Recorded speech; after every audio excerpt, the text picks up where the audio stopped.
Magical lion. पेद्दापुर नाम के गांव में पुष्कर नाम का बकरियों का व्यापारी रहा करता था। उसके पास बहुत सारे काम वाले काम किया करते थे। पुष्कर पैदाइशी खानदानी और अमीर था। काम करने वालों को बड़े प्यार से वो देखभाल करता था। किसी को कोई तकलीफ भी अगर आए तो पुष्कर उनकी तकलीफें दूर करता था। पुष्कर के पास गोपी नाम का एक नौकर काम किया करता था। गोपी बहुत चतुर, बलशाली और वफादार था। वो पुष्कर के बकरियों को देखभाल करता था। बकरियों को हर साल बेचकर मुनाफे में जो पैसा आता है वो पैसे में से थोड़ा पैसा गरीबों में बांटता था।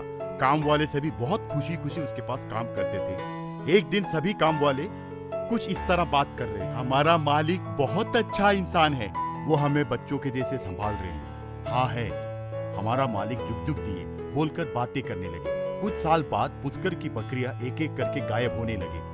पुष्कर वो गौर करके, क्यों रे गोपी, हमारे बकरियां कम क्यों हो रहे, क्या बात है, वही मुझे समझ नहीं आ रहा है। साहब, शाम को घर पे जाते समय गिनती ठीक रहती है, सुबह होते ही देखते हैं गायब हो रहे हैं। थोड़ा सोचकर, ठीक है, तो फिर आज रात तू यही बकरियों के पास पहरा कर। ठीक है साहब। उस रात बकरीशाला के पास जंगल से एक शेर बकरियों के पास आते ही बकरियां डर के मारे चिल्लाने लगे।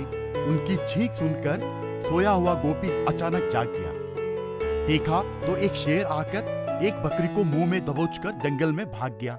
इस विषय के बारे में गौर किया। गोपी अपने मालिक पुष्कर के पास जाकर घटी सारी बातें बताया। पुष्कर तब बहुत परेशान हुआ। उस शेर से बकरियों को कैसे बचाना होगा सोचते हुए रहा। कुछ दिनों के बाद गोपी को एक उपाय सूझा। उस विषय के बारे में पुष्कर को बताया। साहब, आप एक शेर का खिलौना तैयार करवाइए। कहा तो पुष्कर, क्यों रे, कहकर आश्चर्य से पूछा। मैं उस शेर के खिलौने को पहनूंगा और उन बकरियों का पहरा दूंगा। तू पहनेगा? पर वो बहुत खतरा है। कुछ नहीं साहब, मैं सब देख लूंगा। उस शेर को डराकर और कभी यहाँ नहीं आए जैसा करूंगा। ऐसे करने से ही हमारी बकरियां जिंदा रहेंगे साहब। ठीक है गोपी, तो मैं एक मशीनरी शेर को बनाता हूँ, कहकर वो चला गया। उस मशीनरी शेर को पहनकर गोपी उन बकरियों को पहरा दिया। उतने में असली शेर वहां पे आया। वहां पहरा दिया मशीनरी शेर को देखकर जोर से गरजाया। उस मशीनरी शेर में रहा गोपी उससे ज्यादा जोर से गरजाने की वजह से असली शेर डर गया।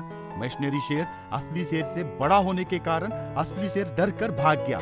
गोपी का उपाय ठीक से काम किया सोचकर वो खुश हुआ और पुष्कर को जाके सब कुछ बताया। शाबाश गोपी, तुम्हारा उपाय बहुत खूब है। उसकी वजह से मैं और सारे काम वाले खुश हैं। तुम्हें आज से मैं इन काम वालों का हेड बनाऊंगा, कहकर कुछ पैसे उसे इनाम के तौर पे दिए। वो शेर फिर से कभी बकरियों के पास नहीं आया। पुष्कर को अपने व्यापार में तरक्की हुई।